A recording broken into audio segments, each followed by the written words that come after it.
Just wait for Laura to confirm, and then we'll all be on our best behaviour. Right, we're streaming now. Okay, I'm just waiting for the clock on my laptop just to tick over to 2 o'clock, but we are now streaming live. So in a few seconds, we'll make a start.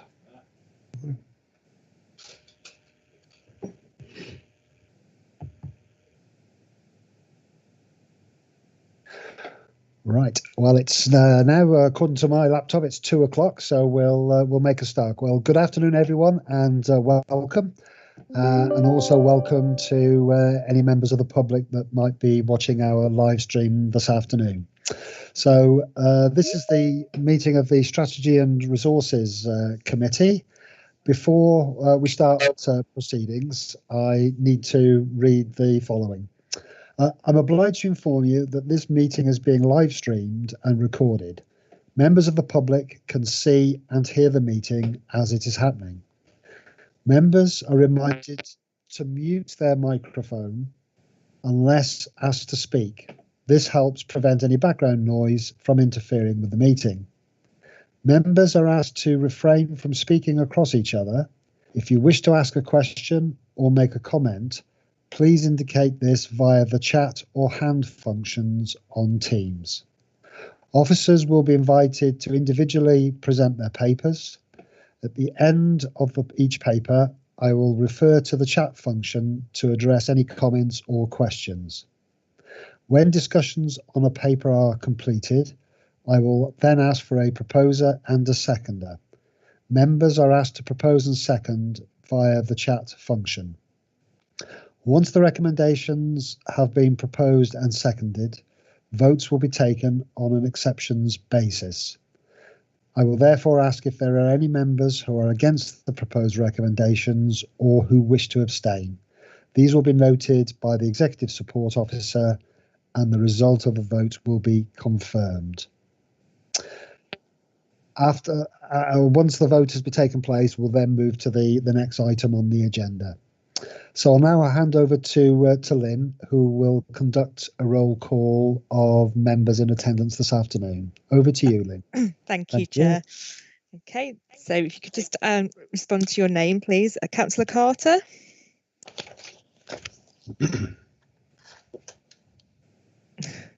That's better. I'm not muting now. Yes, I'm here. Thank you. Councillor Harting. Yes, I'm here. Councillor Harting here. Councillor Lavery. Councillor Lavery here. Thank you. Councillor Mellings, obviously. Councillor Pardy. Here. Thank you. Thank you. Councillor Roberts. Present. Thank you. And Councillor Wynne. Present. Thank you. That we're all here, Chair. Lovely. Thank you very much, Lynn. Thank you for that, members. So we'll then move now on to the agenda itself. So item 1 is apologies for absence. As far as members are concerned, there are no apologies. Everybody is present, which is great. Good to see everyone. Lynn, are there any officers that we need to recall apologies from this afternoon? Yes, Chair. The Deputy Chief Officer, Dave Myers, and Jed Edwards as well. They're both. Okay, that's lovely. Thank you very much. So we'll now move on to item 2, which is disclosable pecuniary interests. Members are reminded that they must not participate in the discussion of or voting on any matter in which they have a disclosable pecuniary interest and should leave the meeting prior to the commencement of the debate. Does any member have any pecuniary interests that they need to disclose at this point in the meeting? No, if there are none, then we'll move on to item 3, which is public questions. As far as I'm aware, there are none. Are you able to confirm that, Lee? That's correct, Chair. There are no public questions. Lovely, thank you. So we'll move on then to item 4, which is the minutes of our last meeting, which was held on the 17th of September. And obviously, they've gone out with the meeting pack. So do members agree the minutes of the Strategy and Resources Committee meeting held on the 17th of September and that they be signed as a correct record? If somebody proposed by Eric, seconded by Paul.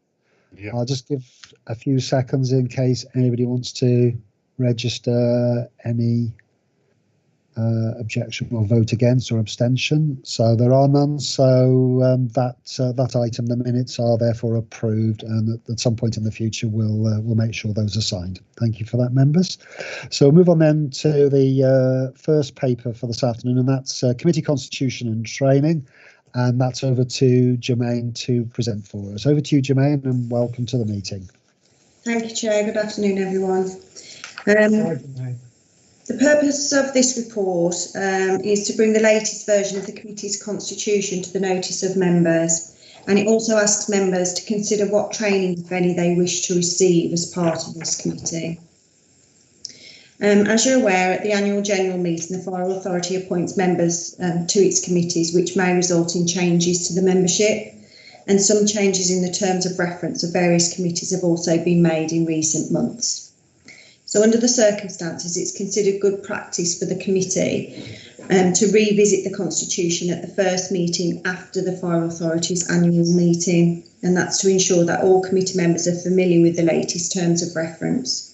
And the constitution is attached as an appendices to the report for your approval. In relation to the training, members are asked to consider whether there is any training that they require in order to fulfil their role on the Strategy and Resources Committee effectively. On this point, I can mention that through the EDI steering group, Councillor Pardee did recommend some training for members on any updates to the Equality Act, positive action, neurodiversity and gender reassignment, and that's for awareness. But if there's anything else, then I'm happy to take that away. So if anybody's got any questions or would like to recommend anything, then I'm happy to take that. Okay, that's lovely. Thank you, Germaine. Any questions or comments from members on either the Constitution in terms of reference and perhaps more particularly as regards training? I can't remember the last item that we considered as for training as a committee. But feel free to suggest any items that we might want to or might find it useful to undertake. So open to members for comments or questions. Paul.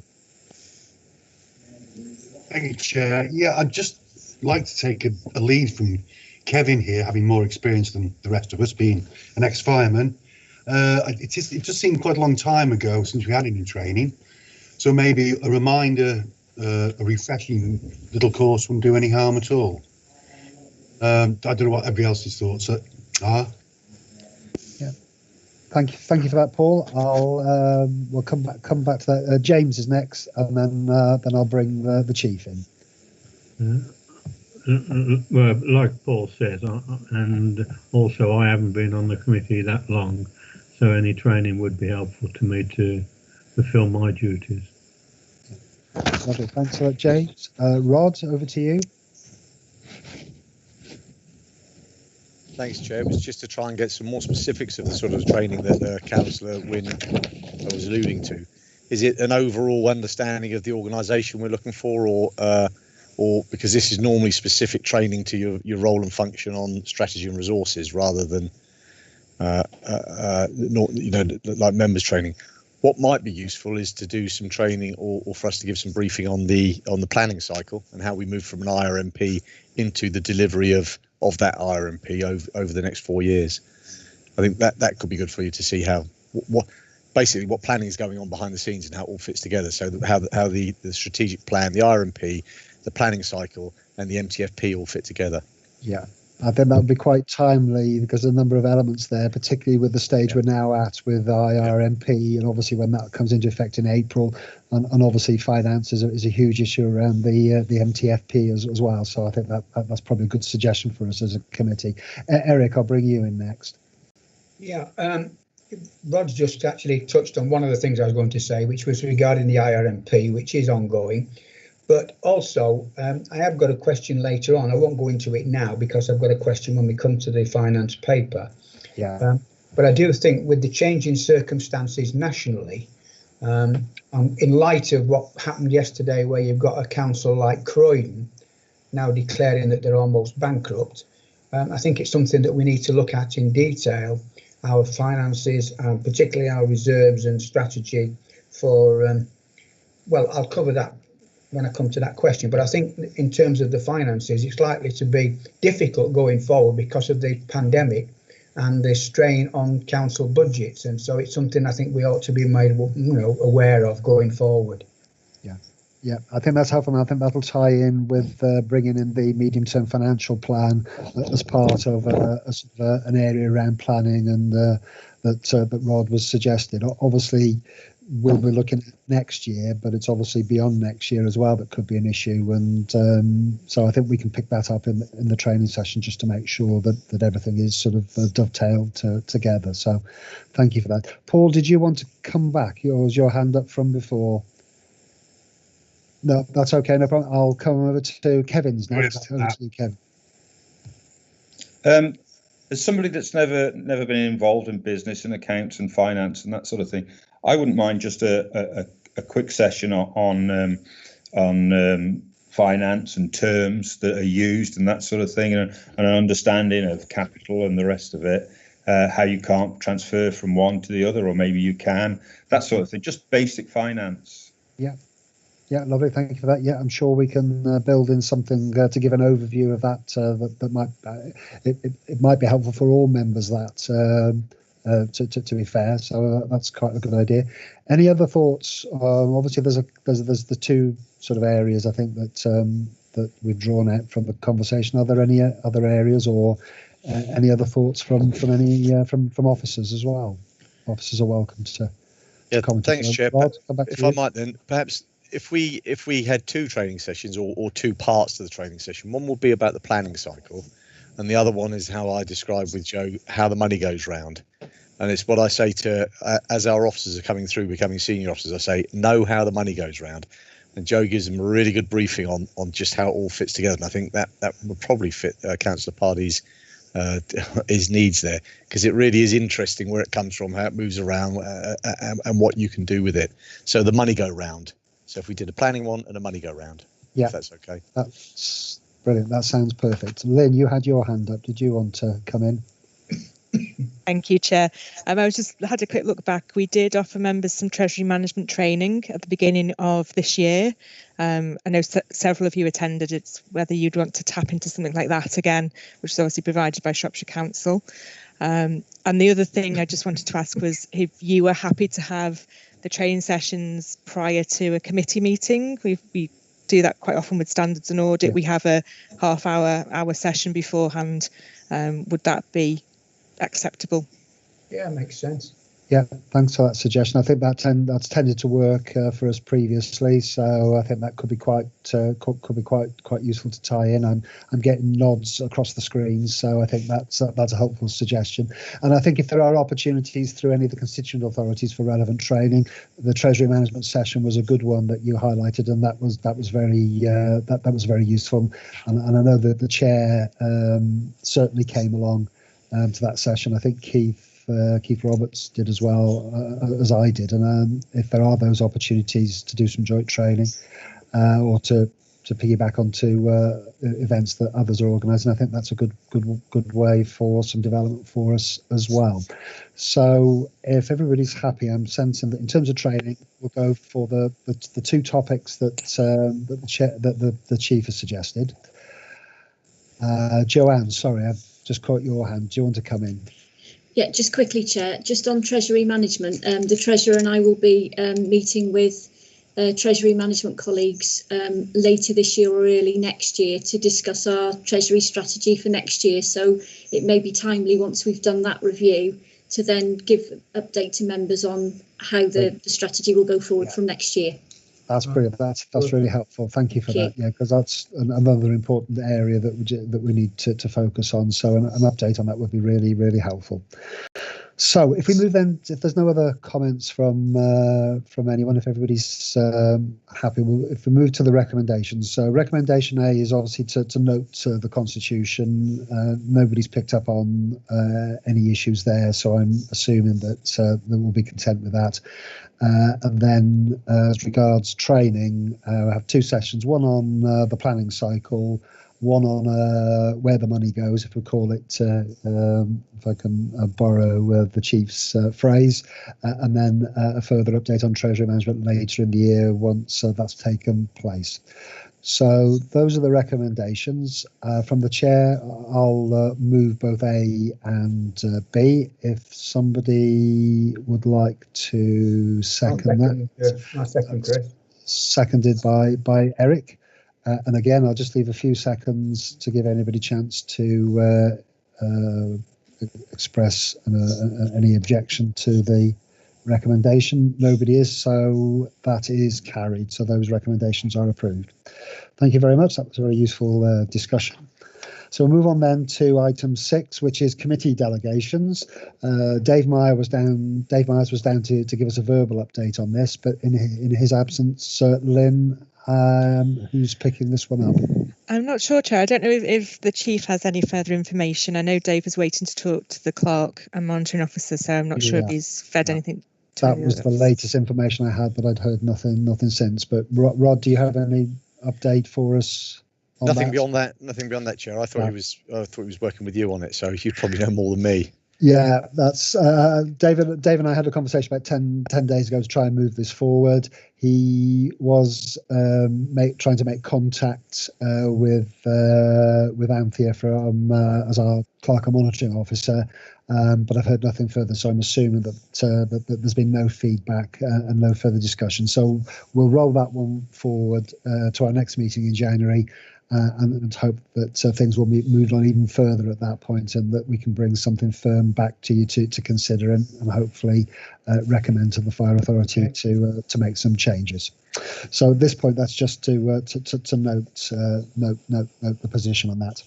So if we move on then to 7, which is the financial performance review to September. Rod, sorry, I've just seen your hands come up. It's all right. Apologies, it was meant to be going down. I pressed the wrong. That's all right. It was the wrong button. Before we went on, just in case it was something that related to a previous item. No worries at all. Apologies. So I'll hand over to Joanne to present paper 7 to us. Thanks, Joanne. Over to you. Thank you, Chair. This is the financial performance review to the end of September. The report covers our revenue budget monitoring to the end of September, a review of the capital programme and an update on corporate risk, and also includes an annual Treasury review for 1920 and a mid-year review for the current year 2021. First, we'll look at the revenue budget. Monitoring continues to the end of September, and the variances that we've identified are on page 2 of the report. An overview of the budget as a whole is also contained within the appendix.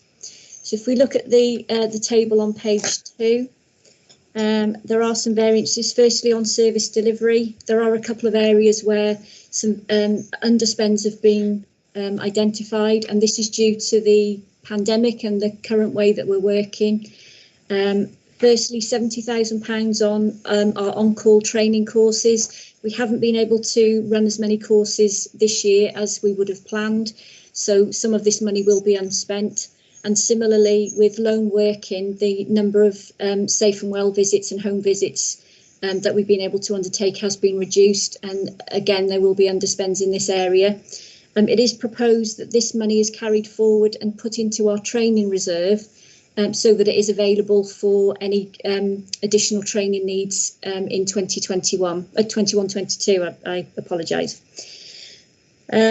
Executive and resources, a number of variances there. Firstly, leasing, all of our leases have expired. We now have no payments left, so that budget is not needed, and that will roll forward into future years. Our debt charges, members will be aware that we are likely to borrow within the next few years, so we are starting to build in borrowing costs into the debt charge budget. We haven't undertaken any additional borrowing this year, so this element of the budget will be unspent. Officers' mileage, again, a reduction due to the pandemic. We've had much less mileage claim or travelling in the year, and therefore we have recorded an underspend that will go forward onto the COVID-19 report that we sent to the Home Office. And pay and prices, we budgeted for a 3% pay award in 2021 for firefighters and for support staff. Both of those awards came in at lower than 3%, so there is a saving to declare in that area. And thirdly, corporate governance. This is the largest item on the paper. Members will be aware that this is an area that we've talked about for a number of years, in that we do recognise this is one of our pressure areas in terms of the revenue budget.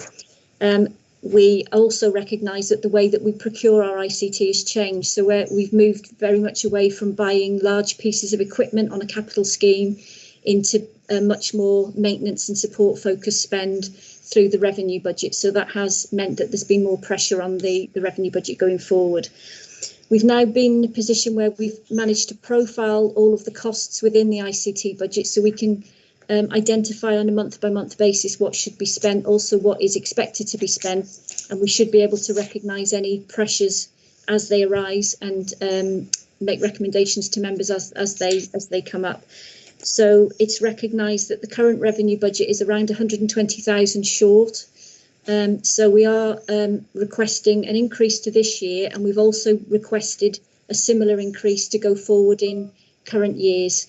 And this is, I would stress, this isn't about overspending in ICT, it's about the current budget not being reflective of the current ICT spend that we have. Moving on over to page 3, a paragraph there on our COVID expenditure and our grant situation with the Home Office. We've received a total of £446,000 in grant from the Home Office. We are reporting monthly to the Home Office on our spend and any savings that we've recognised. To the end of September, we've reported a spend of 229,000. There have been some further items of expenditure projected to the end of the year. Those have also been reported. And during the recent HMI COVID survey inspection, we have indicated that we would be looking at any underspend on that grant to go towards any shortfall in funding that we may have in 21-22 on collection fund and council tax. Do we want to take any questions now, or shall I leave it till the end of the paper, Chair? If we can pick them up at the end of the paper, if that's okay, Joanne. Okay, thank you. Moving on to capital programme. Members receive half-yearly reports on our capital programme to this committee. And it was agreed that in between those half-yearly reports, we would present a short update on this paper. There has been further spend on the capital programme this quarter. Some ICT infrastructure that was outlined by the ICT manager at the last meeting.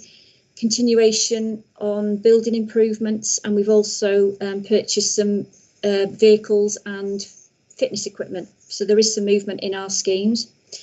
The next paragraph on this area is just a request for a change to one of our current capital schemes that we have.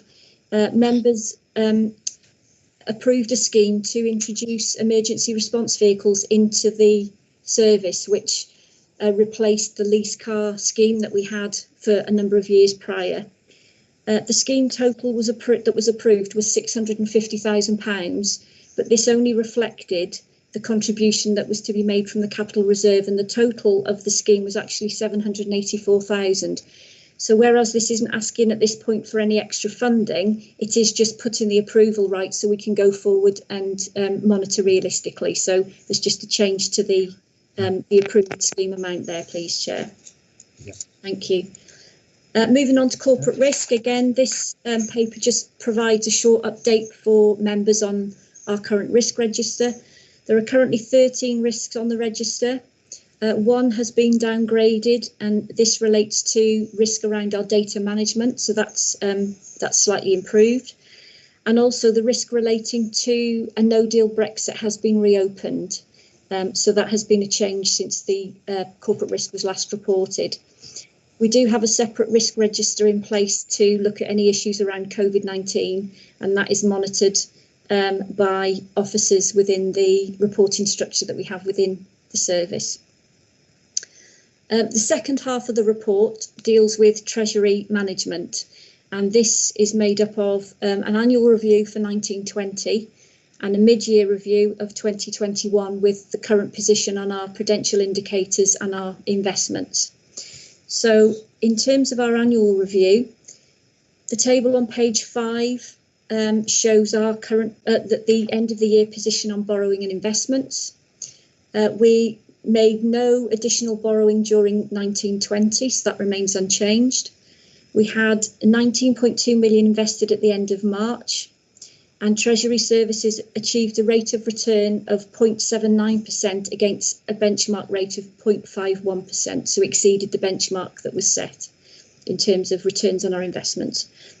The final position of our prudential indicators is on page 6 and onwards, and we operated within our indicators for the year 1920. Moving on to the current year, section 8 shows the current position of our prudential indicators. Again, I can report that we are operating within our indicators that were set by members in February. The borrowing and investment position at the end of September is shown on the top of page 8. Again, we have no further borrowing in place this year, and that's unlikely to change as we get to the end of the year. And we had 21.3 million invested at the end of September. As always, we'll continue to utilise our cash balances to fund our capital schemes, so we reduce debt charges and also minimise any risk that we might have with counterparties. Due to the effect of COVID-19 on financial markets, the return on our investments has gone down considerably during this year. The current benchmark for Treasury Services for our investment returns is 0.06%. Treasury did manage to achieve 0.48% to the end of September, and this partly reflects the fact that some of our investments that were held during the first part of the year were maturing investments that were in place before the pandemic, and so would have attracted higher rates. So that would explain why the rate of return is much higher than the benchmark that's currently in place. The rest of the report shows a narrative on the economy and the interest rates provided by our Treasury advisor. This was the position at the end of September, but obviously things are changing very quickly. And whereas the Bank of England were saying that they didn't think that negative interest rates would be something that we would need to consider, that does remain a risk that we would need to think about. Even though some quantitative easing has also taken place, we do need to consider that that is a risk as we continue to monitor our Treasury management practices. But during this time, we will continue to work with our Treasury management advisors and amend our borrowing and our investment strategy in line with any advice that they have or any developments that come to light during the pandemic. So that was a quick run through the Treasury, but that concludes the paper, but I'm happy to take any questions, Chair. Lovely. Thank you very much indeed, Joanne. Very comprehensive as always, and a lot of information contained within it. So thank you for that. I got Eric first, and then Nigel. So over to you first, Eric. Yeah, if I may, Chair, you may remember that you did actually ask if we had any particular issues we wanted to raise prior to the meeting to give the opportunity for officers to respond. I did actually send an email through to yourself and Joanne, as you know. Yeah, I will read it if I may, just the by all means. Relevant bit. Yeah, thank you. What I said was on item 7, page 10, where we have the names of investment funds detailed, in light of the very low interest currently being achieved, and Joanne's just touched on that, and for the foreseeable future, is it appropriate to ask whether we are able, if necessary, to make use of some of these investments if we see difficulties in meeting our requirements going forward? And then just to add, I appreciate that these are often long-term investments and would be interested in knowing the likely terms of these and whether it would be possible, if necessary, to utilise these monies if required. And I also would like to add on that what I mentioned earlier was where we haven't got a great deal of people there from councils, but we have got several to keep an eye on how they are performing. As I mentioned, Croydon now have declared a real serious problem. That's right. We're not involved with them, obviously, but I think with the way things are operating and with the pressure on councils, I'd just like some clarification, Joanne, on what sort of investment opportunities we might have to withdraw if we think it's necessary and we're able to, or are we tied in for a long-term based. That was really my question. Lovely. Thank you, Eric. Joanne? Thank you, Chair. If I may, the cash balances that you see there that we have invested represent our reserves that are in place, and also any cash balances that we may have with precept we've received or grant that we may have received that hasn't yet been spent. So rather than having this money as well as our reserves, this actually represents our reserves. So you'll know that 16 million is currently held in reserves for the authority, and that's allocated to a number of different areas. Around 12 million of that is capital, and as we start to spend on Telford and we start to spend on the other capital schemes, that cash will be used directly on those schemes, and so that the investments will be reduced, and that is available and avoids us making any further borrowing, and therefore reduces debt charges and then the budget. So one of the other reserves that we have in that 21 million is the income volatility reserve, and which links to part of your question, Councillor, where we're looking at the pressures that we might have next year with funding shortages because of collection fund or council tax changes.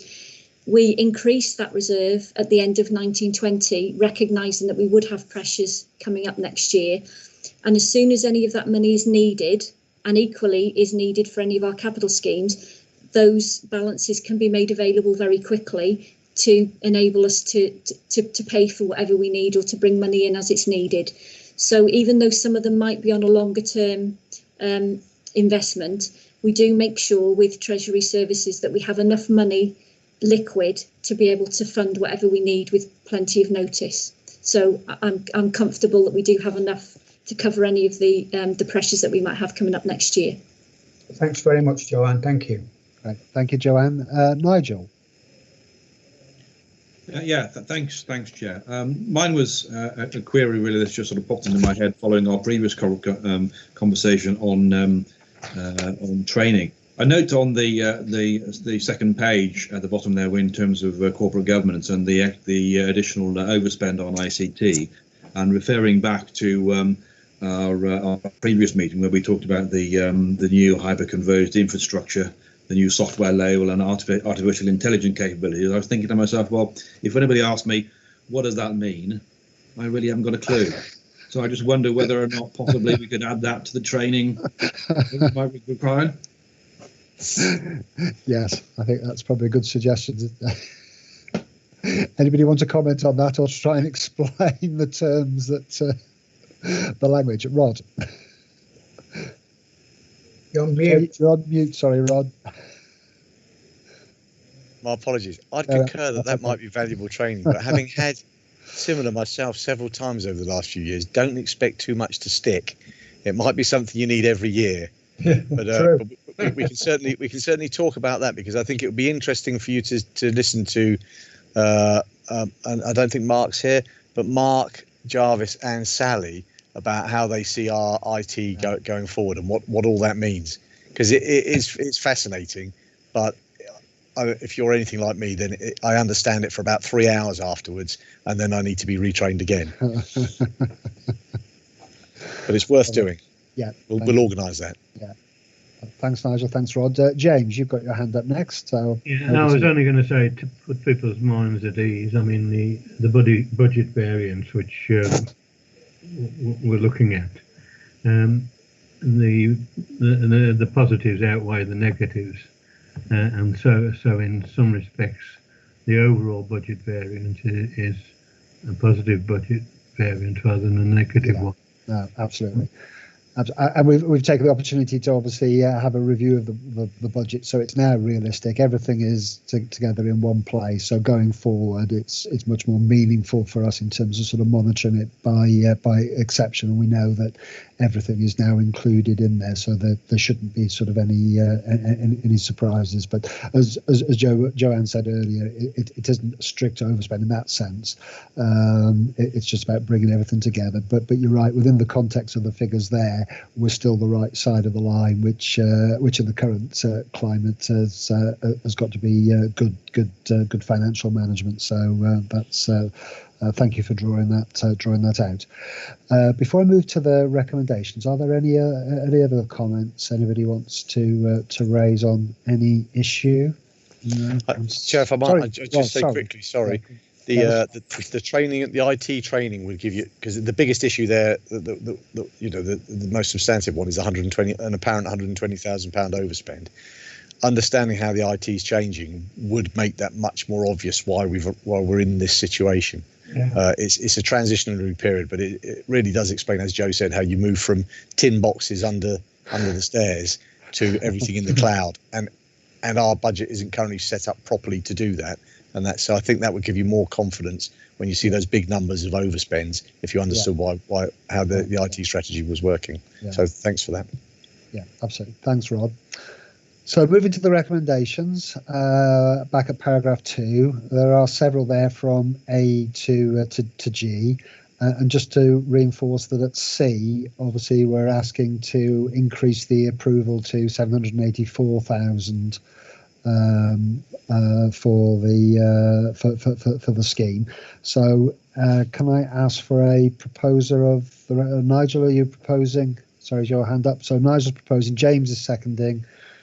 Again, I'll just leave a few seconds in case anybody wants to register a vote against the recommendations.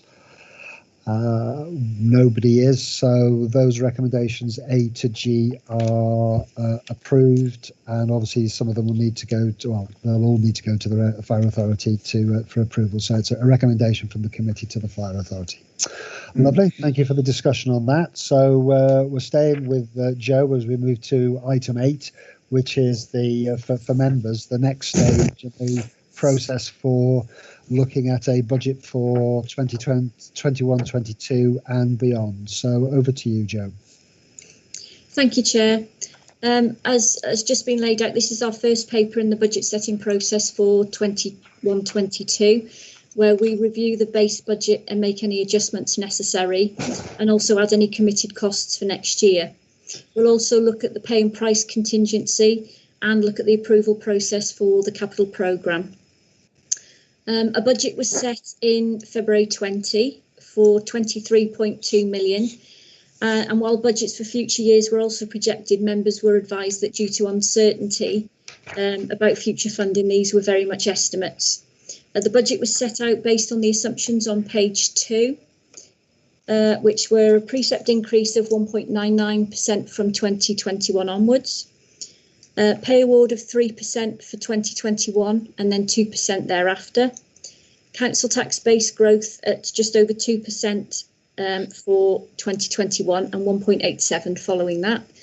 And other rates and grants received from central government and local authorities in the usual way. The first stage of the budget setting process deals with expenditure rather than income.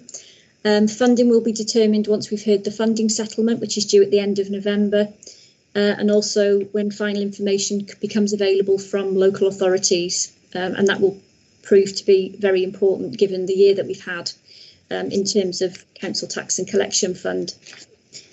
In terms of where we are with the settlement, 1920 was the final year of a 4-year settlement that was agreed with the Home Office.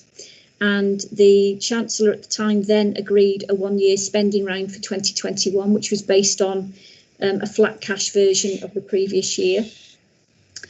Given the current pressures due to the pandemic, the Chancellor has announced that we will receive a 1-year settlement again for 21-22.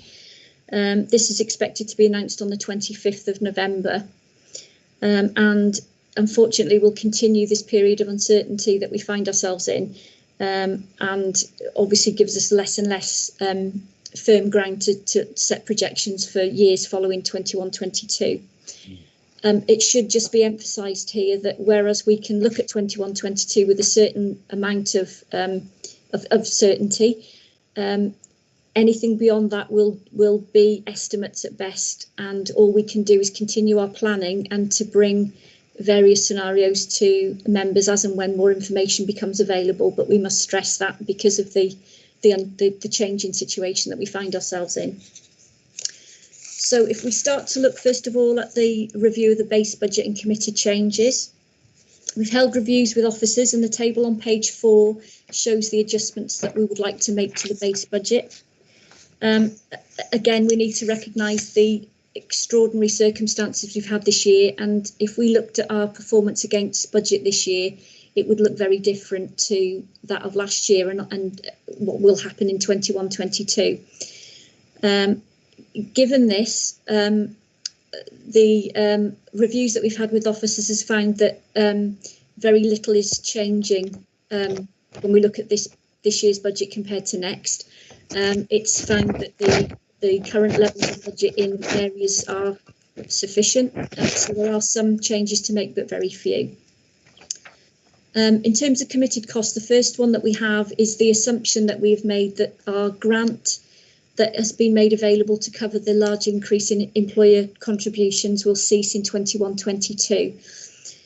Even though we have a one-year spending review, which may mirror what we've had in the previous year, we don't have anything in writing or any confirmation that that grant will continue. So our current assumption is still that that will be removed. As soon as we have confirmation either way, we will make the relevant changes to the budget. The committed changes that have already been agreed are items like the capital programme from 2021, where things have already been agreed and there are costs in future years. Those costs have already been approved, and therefore we can just drop them into future years as committed. In terms of our base budget review, the main movement is ICT, which we've just discussed. So we've asked for an increase of 146,000 for 21-22 and future years to reflect the changes that we've recognised while profiling the ICT budget. And this will mean that as we notice developments or additional expenditure requirements in 21-22, we can react to them very quickly and keep the budget current and relevant. So that's the main approval that we're asking for in terms of base budget. So members are asked at that point to consider recommendation A, which is to note the movements in the base budget. So if we move on to pay and price contingency, as we mentioned on the previous paper, pay awards for 2021 concluded at 2% for firefighters and 2.75% for support staff. In his announcement on the spending review, the Chancellor urged restraint on public sector pay awards to keep them in line with private sector. And with that in mind, we're proposing to keep the current assumption of 2% for pay awards going forward from 21-22 onwards. In terms of prices, inflation is much lower than our estimate or our provision that's built in of 2.5%, but we do recognise that the services basket of goods looks very different to the standard basket of goods used to calculate inflation, and we do have certain areas of the budget like operational equipment and ICT that would attract rates much higher than the standard rate of inflation, and therefore we think this is appropriate to move forward with a 2.5% provision. So recommendation B is that the provision of pay and prices is based on the table on page 5. Moving on to capital programme. Section 6 of the report on page 5 lays out the process for reviewing and setting the capital programme from 21-22 onwards. Officers will review the current programme and make any necessary adjustments. We will look at associated debt charges and funding streams in line with our prudential guidelines that will be considered in February by the authority. And the final programme will be brought to this committee at its January meeting along with the capital strategy to be taken forward as a package to CFA in February as the budget is set. So the summary position is shown at the bottom of page 6.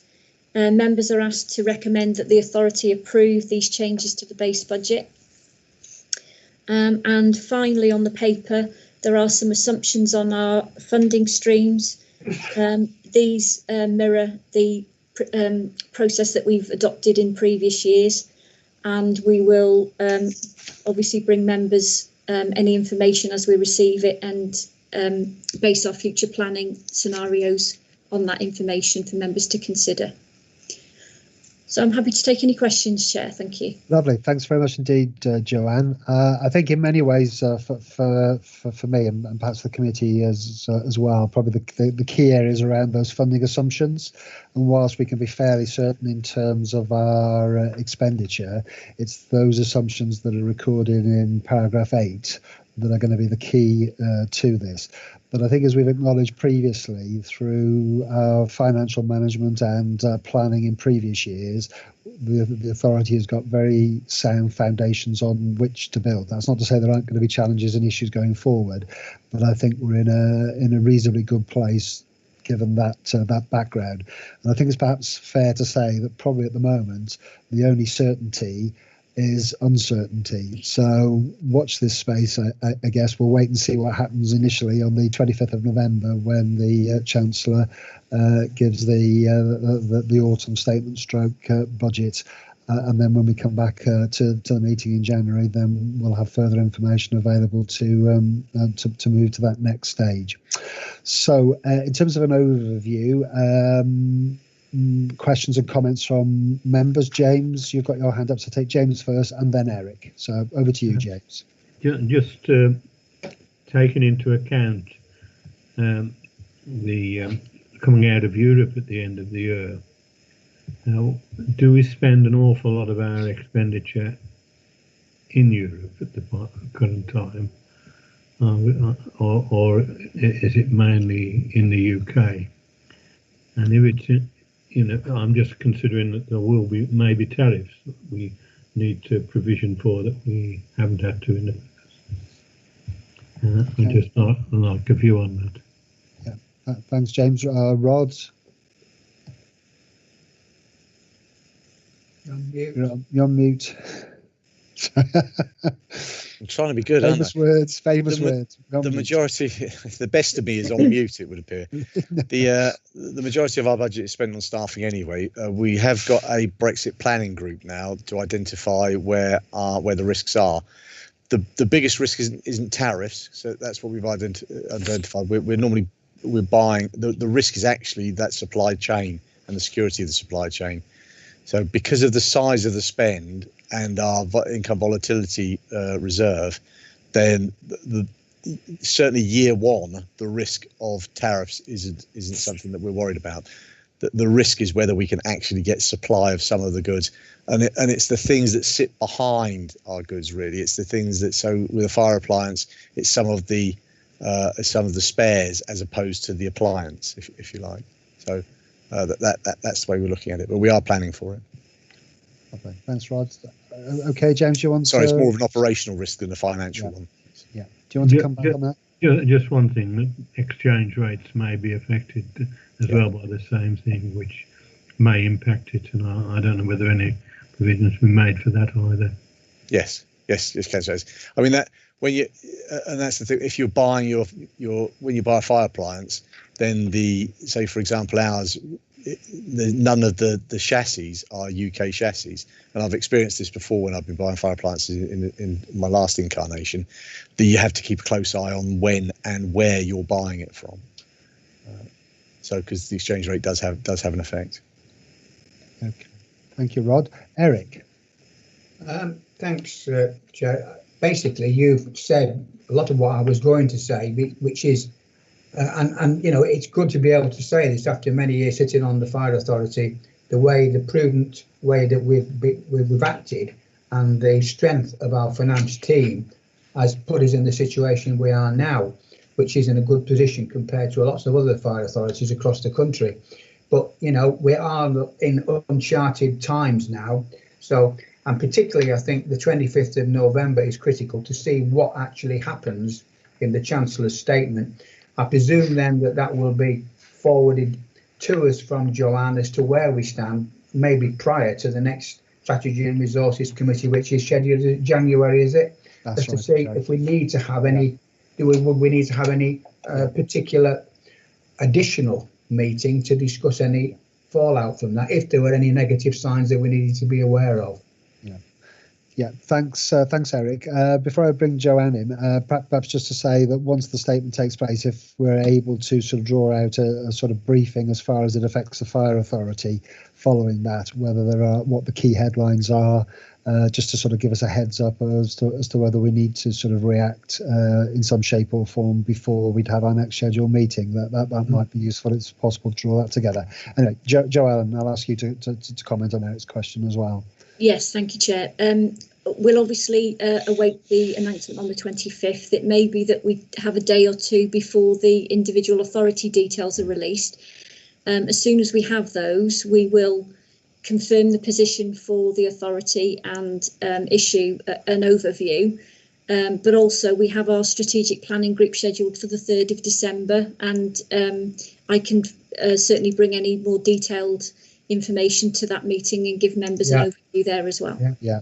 And we've got a fire authority meeting on the 16th, is it? Yes, 18th. Yes, that mid-December, isn't it? 16th. 16th. Yeah. And that will feature in our paper that comes to the authority as well, but certainly you'll have a look at that before CFA. That's good. Thank you very much. Lovely. Thank you both. Lynn, you had your hand up. Did you want to? I was just going to say, Chair, but Joe said Lovely. it for me, the Strategic Advisory Group. Perfect. Lovely. Thanks for that. Okay. Any other questions or comments from members on item 8? If not, from the Chair, I'll move recommendations A to D. If Eric has seconded. Yeah. So I'll just give a few seconds in case anybody wishes to record a vote against those recommendations. Nobody's indicating, so those recommendations to the fire authority are agreed. Thanks again for that, Joe. And sorry, 3 in a row here. So for the final time this afternoon, then you can have your voice can have a rest. Paper 9, which is more detail on the reserves and funds. Obviously, we've started to touch a little bit on the issue of that earlier in the meeting, but this gives us a little bit more detail around them. So over to you, Joanne. Thank you. Thank you, Chair. I'll just give an overview of this paper. As you said, it just details the reserves that we have in place. It mirrors our reserve strategy, outlines what our reserves are held for. The current position is on page 1 at the bottom there, so it totals 16 million, split into a number of reserves there that are all earmarked. There have been some additions to the reserves as we close the 1920 financial year.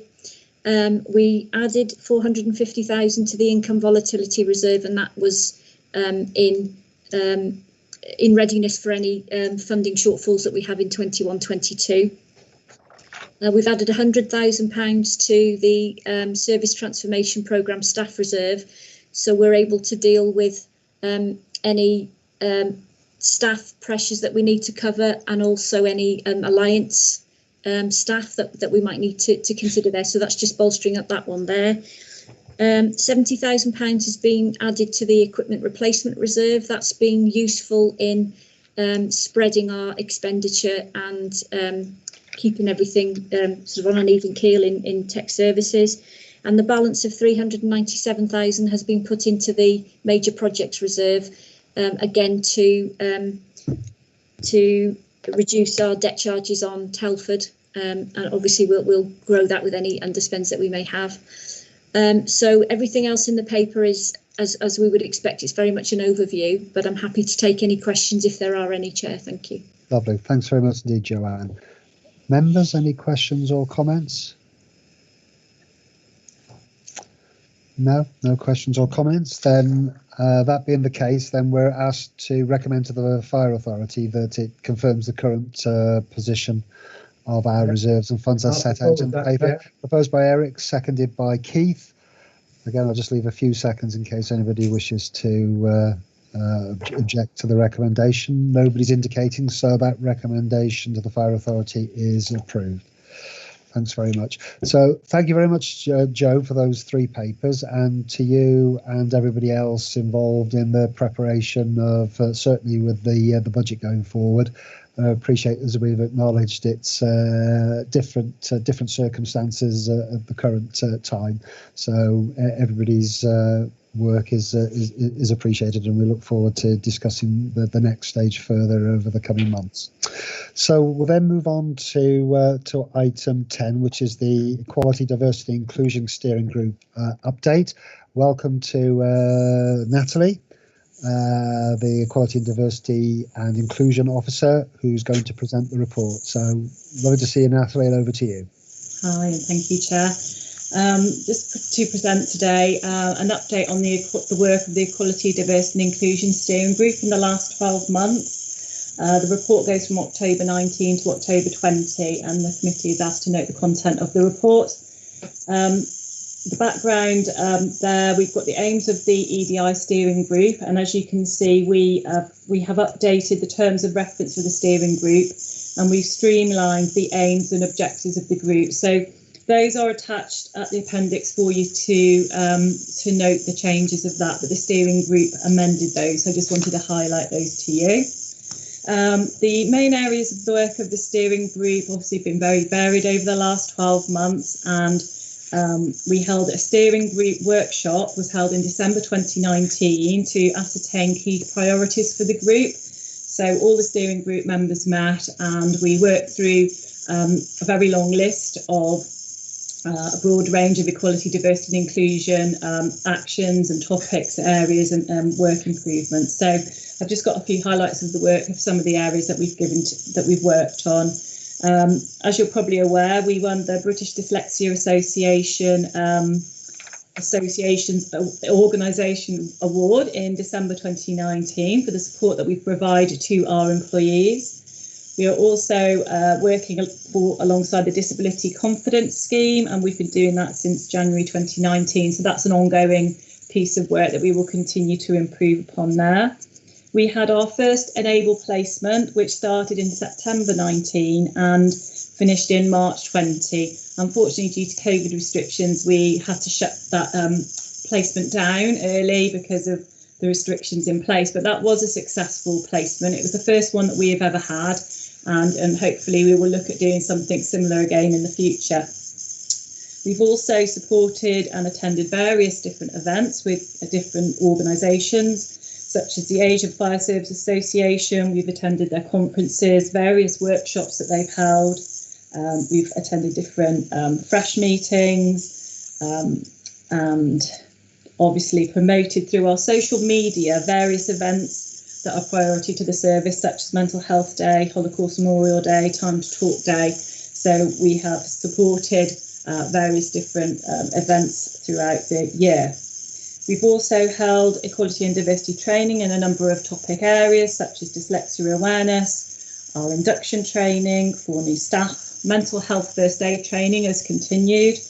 We've also had suicide prevention, which has been taken up by various employees, and various online courses that are available to all staff. We continue with our equality impact assessments, and one of the key ones that we've completed recently is the equality impact assessment of our integrated risk management plan, where we offered that out to community groups. We got some of those community groups in and were able to consult and involve them.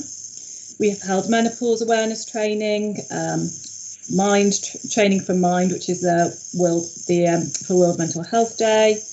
We've been part of the National Fire Chiefs Council meetings and various projects as a service, and involved in those and responded to various consultation documents. We also had an officer and service manager briefing by the Chief Fire Officer in June 2020 on various equality issues that were quite prominent at the time, which include things such as Black Lives Matter, white privilege, positive action and unconscious bias.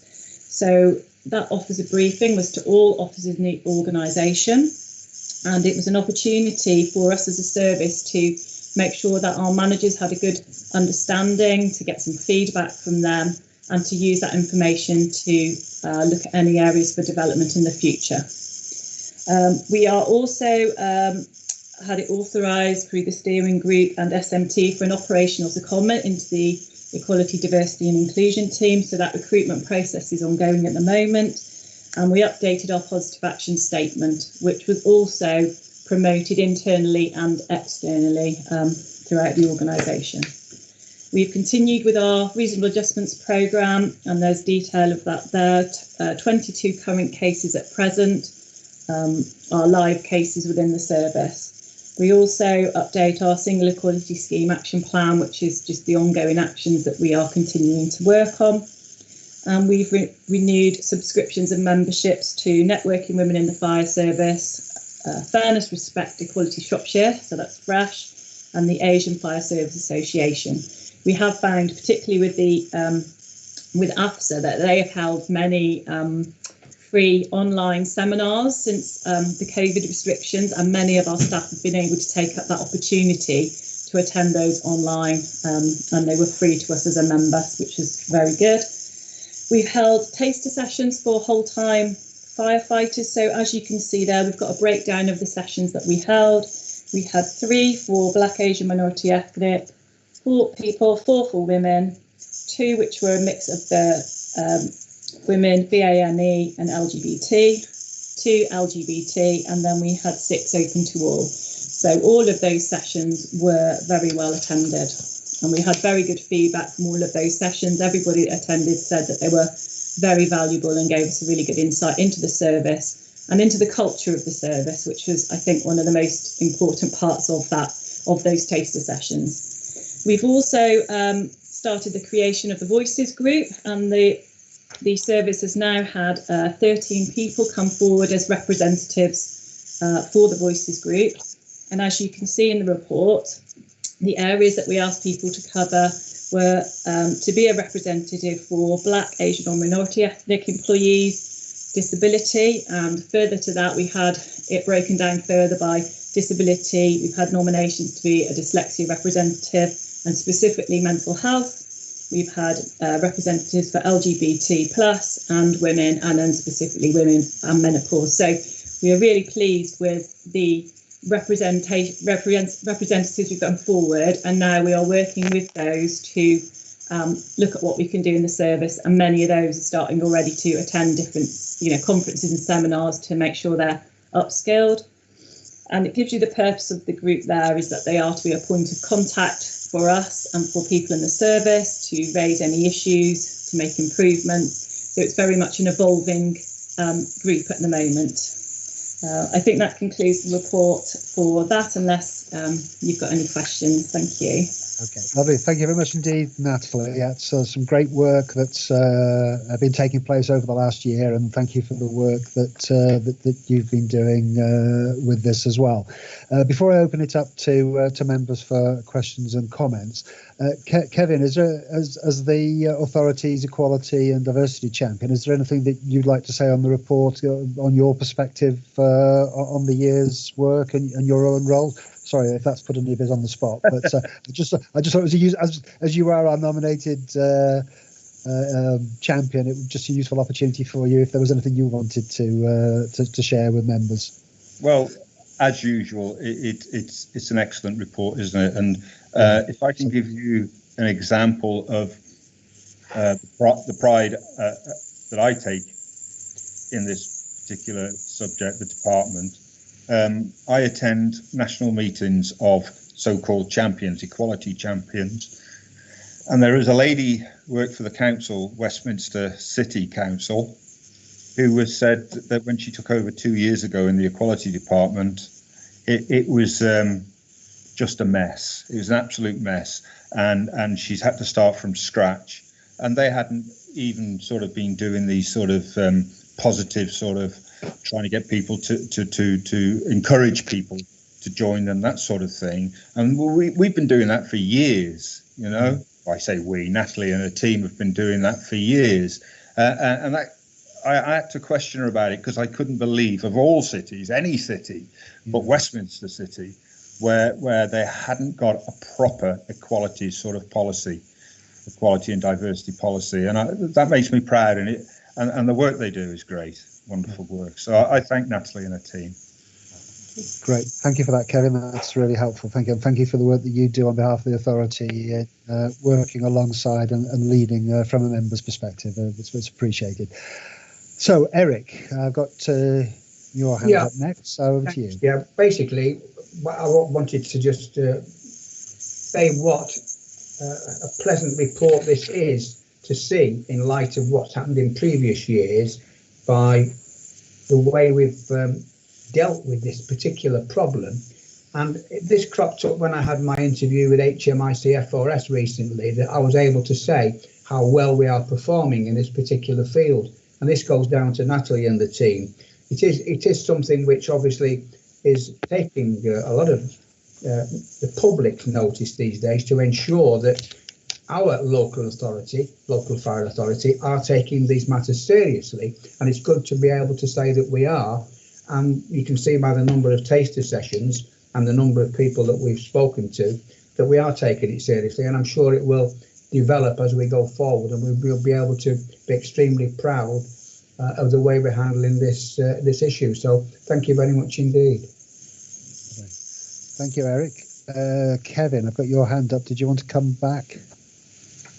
Well, not come back. Just ask Natalie a question. Yeah, sure. About yesterday, I think it was, or the day before, the FA chairman resigned because he described black people as coloured, and I didn't have a great amount of sympathy for him, because he went on to say that being homosexual was a life choice. But the type of things like the wording coloured or people of colour trip up a lot of people, because they're actually thinking that they're saying the right things, and the whole thing is changing very quickly, and it's very difficult for people to keep up and not sort of upset others. Natalie, do you do anything with the watches to keep up with the latest terms and various terms? Because once it's explained why you shouldn't say colour, it's quite obvious why you shouldn't say colour or coloured, but it is an easy thing to trip over.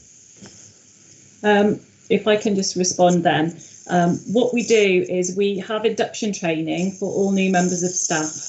And within that, we do discuss different things like terminology.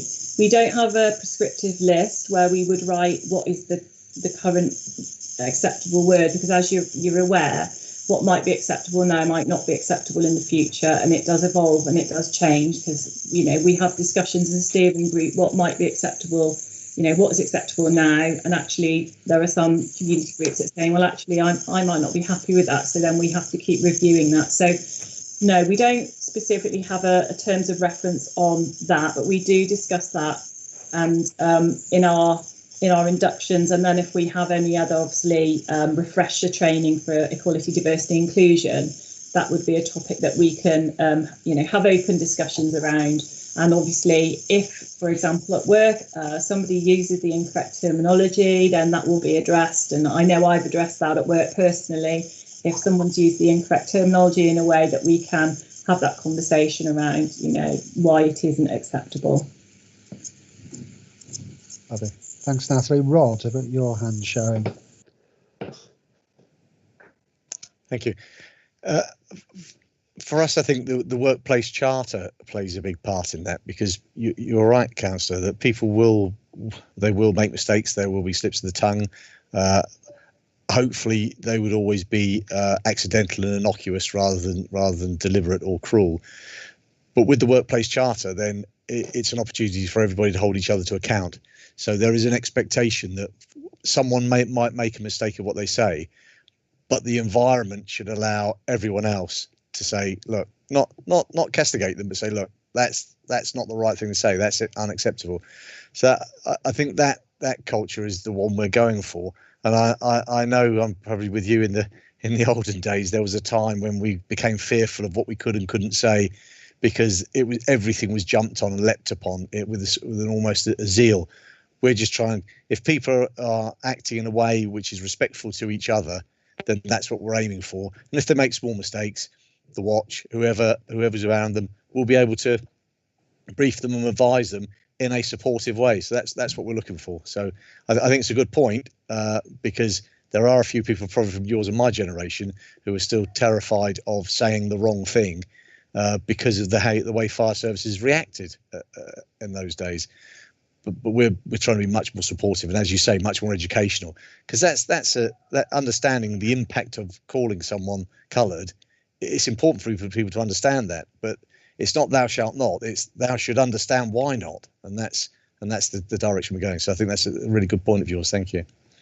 And that's where the culture of the organisation is important, because if we can embed it within the culture of the organisation, then we'll be able to work through the sort of and awareness, so that the people don't fall into the situation where, you know, there is, how inadvertent it may or otherwise be, don't fall into the trap of using the sort of the inappropriate language, etc. But our culture has always been very positive here in Shropshire, and long may it continue, which I'm sure it obviously will do. But as you say, it's a good point, well made. Just on the sort of mental health issues, obviously there's a section within the report, and COVID has brought that to the fore even more so at the moment. And there's a reference about the sort of virtual 2-day course taking place in the future for managers. Are you able to say a little bit more about what we're doing to address any mental health issues across the organisation as a whole? Chair, obviously all of our managers have had, or a majority have had the 2-day mental health first aid course, so we are all mental health advocates and can provide advice. And in addition to that, our operational, we've got a team of operational managers that have had the TRIM training, which also provides support to largely operational employees after incidents, so they've got support there. We have other ways of referring people through our occupational health, confidentially through organisations such as Mind. We are also always putting out information on our newsletters, and on our internal portal we have a list of all support groups that people can access. So when at the beginning of COVID, I'm not sure if members have seen that, we did mental health part of the newsletter with our COVID briefing, which detailed all different types of support an employee could access, which also included things around working from home, if you've got children from home, quite a variety of topics. So we are very aware of mental health issues, and we're also aware of other issues, such as things like the increase of domestic violence during COVID. And we, as a service, are looking at how we can, promote information and support groups to not just employees, but externally to our communities as well. So we are quite mindful of that, and with our Voices group as well, hopefully with the representatives there, they will be able to push forward that agenda as well as the service. But I do feel at the service we have quite got an open, a lot of people are open around their mental health, and that's a very positive sign. So we have got lots of things in place, and offer counselling as well to employees if needed. So there is a range of support, both internally and externally, that people can access. Lovely. Thank you for that. Jermaine has also posted a comment to say that we've also had 44 staff sign up to mental health awareness courses with Shropshire Council. So I think that's, I know with something like the fire service, mental health awareness has always has been an issue, and obviously we're well placed in how we respond to it. But obviously the sort of COVID situation has drawn to an extent, has drawn it even more so. But that's good to hear the sort of the work that we are doing. So thank you for that. I've got James next.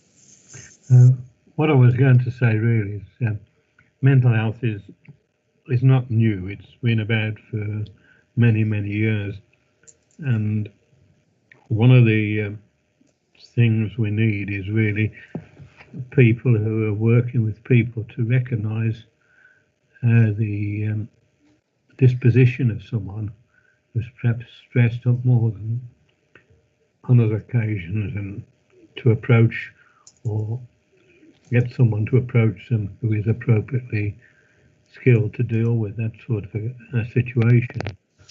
I don't know whether that's included in the training or not.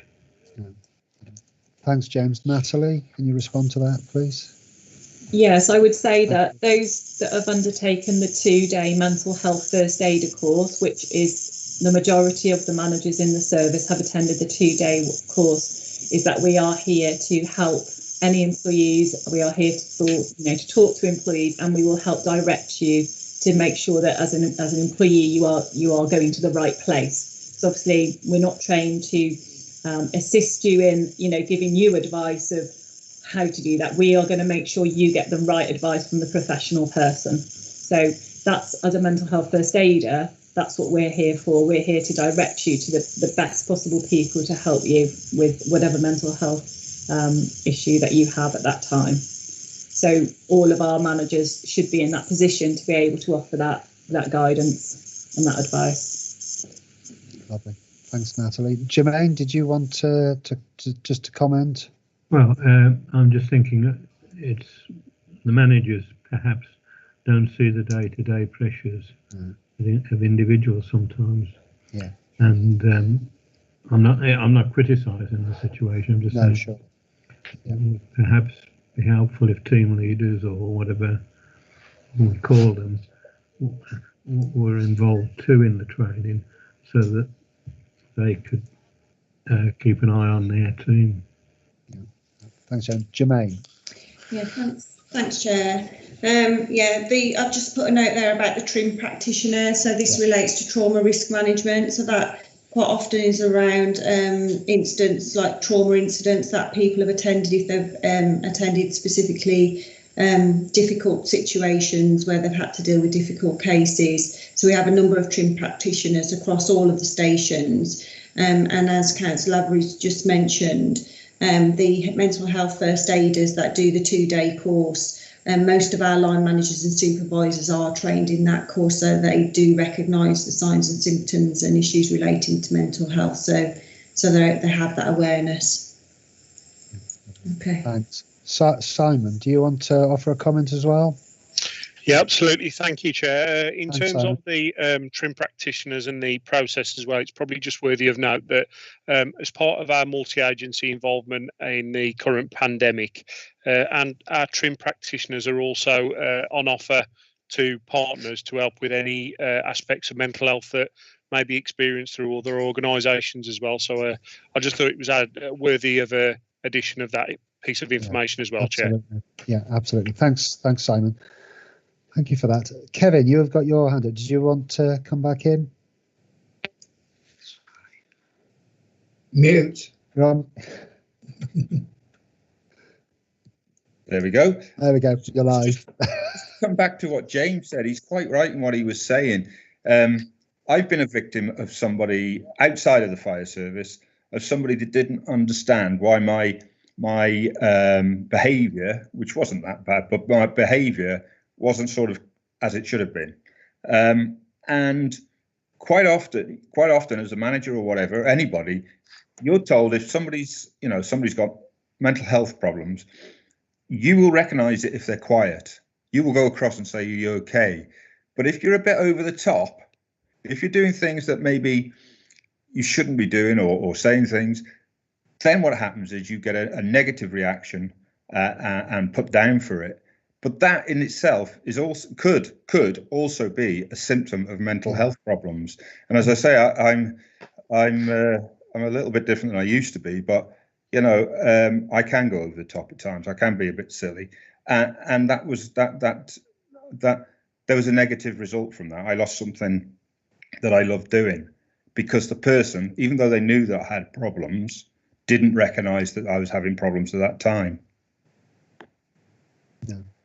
Thank you for sharing. I think that's where the training and awareness is important to recognise that it's, as you say, it's not just a question of where people are quiet, it's where people are perhaps a little bit more extrovert, etc. That is a response to the issues that they're facing, really. So it's and from personal experience, it's a good point, well made. So thank you. Can I just say, Chris? Yeah, sure. By all means. That week, because we were together for a week, the preceding week, my mother-in-law had died, and my wife was injured. I shouldn't have really gone away, but my wife was injured in a fall, and I shouldn't have done it, but I did. I went away, and that probably didn't help. So there's always something behind, behaviour. Absolutely. No, absolutely. Thank you. Rod. Thanks, Chair. Very, very quickly, I just wanted to check my facts. It was about, I think it brought together a number of the questions that you've been asking. The mental health first aider training actually covers all of this. It covers the whole breadth of how people might be affected and what sort of things might affect them. And we roll that out to our supervisory officers as well. So as Councillor Lavery was saying, yeah, sure, me set at my office, then I will only be aware of the people who are closest to me. Our supervisory managers who are working on the line every day and who are the closest to all our teams, they're also trained in mental health first aid. So we're trying to make sure everyone's got the tools, not to solve problems, but to be able to identify where problems exist and signpost. So, yeah, we're taking right down to the front line, and it covers all the sorts of strange behaviours that people might exhibit, depending on what's going on in their lives, because as we know, there's lots of pressures going on outside of work. Absolutely. So thanks for that. Thanks, Rod. Kev, on mute. Sorry, I was just, the dreaded mute. Sorry. I was just wondering if it'd be useful. I don't know how long this mental health course is or presentation. Whether it'd be useful for members to attend. You can hear me.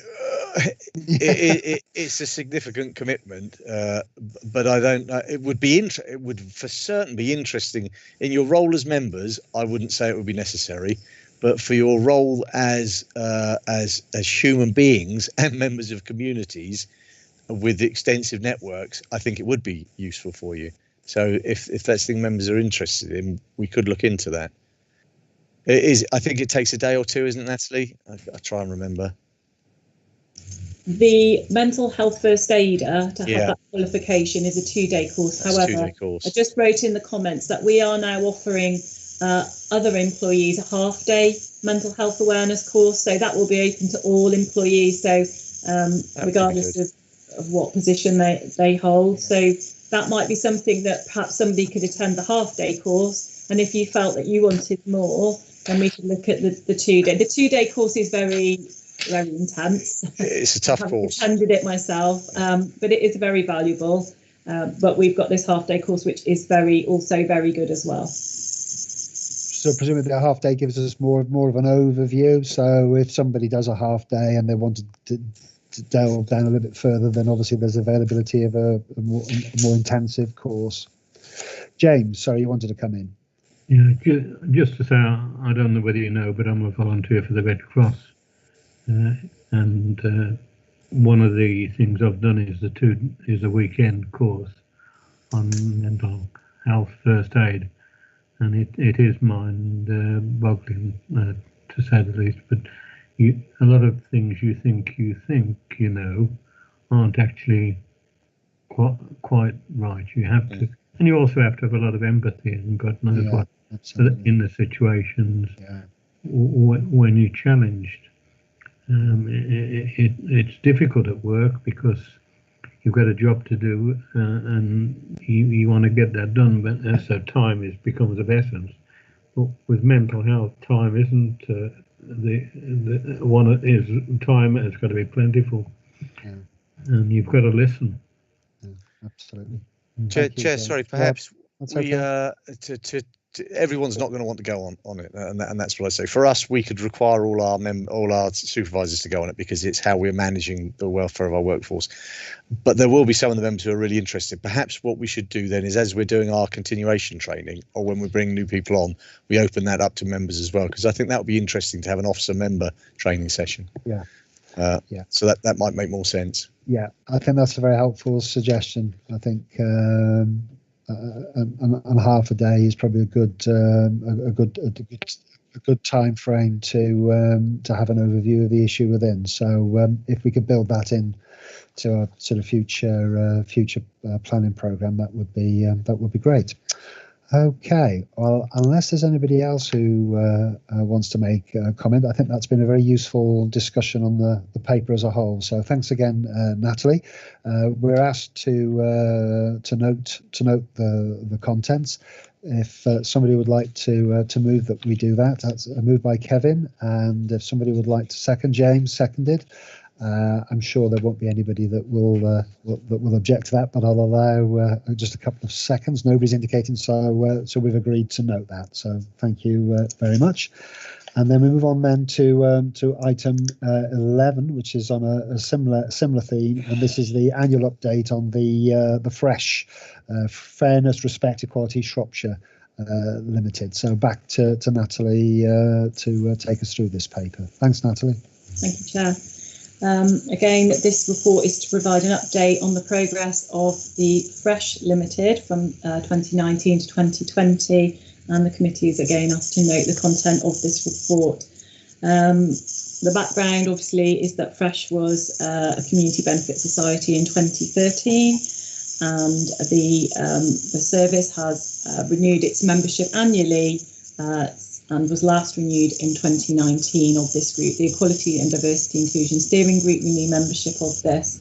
And today I'm just going to provide you with a brief overview of some of the work that FRESH have done in the last 12 months. So they do have a work programme which obviously is normally forward facing, and obviously with COVID, some of the work plan that they had put in for the 12 months has not been able to be achieved due to COVID restrictions. So FRESH to continue to organise and facilitate the Equality Forum for Shropshire organisations. Oh, sorry, is that? Oh, okay. And people to network and explore equality issues. There has only been one held, and that was in December 2019. This was a very successful session on equality and the benefits system, and was facilitated by Sue Bott, CBE, Head of Policy and Research for Disability Rights UK. I believe there was meant to be 3 Equality Forum meetings held in the last 12 months, but unfortunately due to COVID restrictions that hasn't been possible. With the small grants and donations, you can see they've only received 1 application this year, which again is much more reduced than they would normally have, and they feel that that's due to the impact COVID is having on community level activities and projects. So many of the projects where they would get requests for funding might be for events such as the events that they have in the square or in Oswestry, which are cultural events that they are held outside and with community groups. So those have not really taken place in the last 12 months. They have 2 outstanding requests for some equality and anti-discrimination training. Part of their role is they do go into organisations and schools, and they will provide that training. They also take part in a number of initiatives which are campaigns, challenges and critical friendships, and you'll note there that they have provided a statement to the Shropshire Star supporting our service for our Positive Action Taster Days.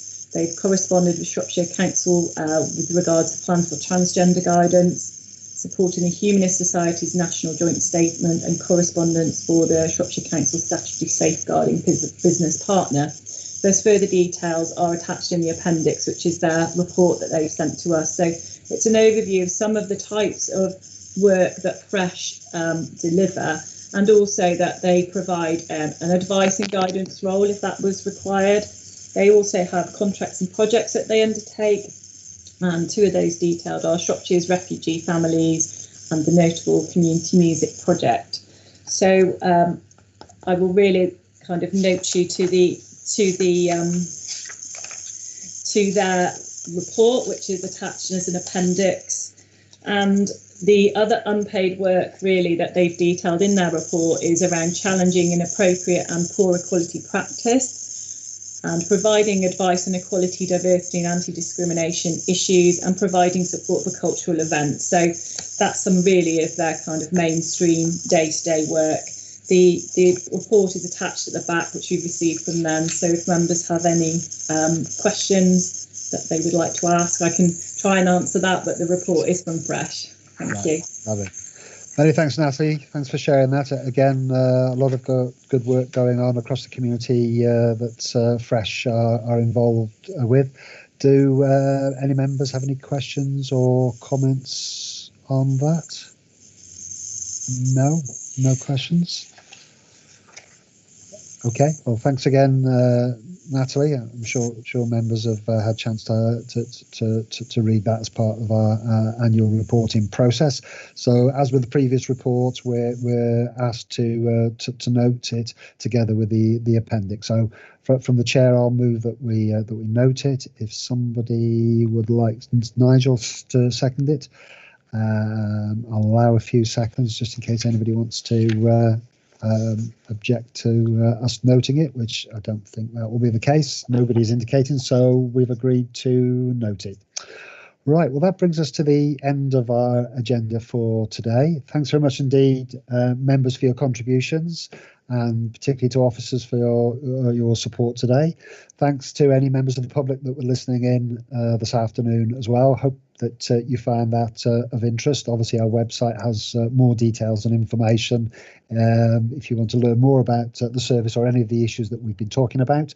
So I'll declare the meeting closed, and take care and stay safe, everyone, and we'll see you all in December at some point, I hope.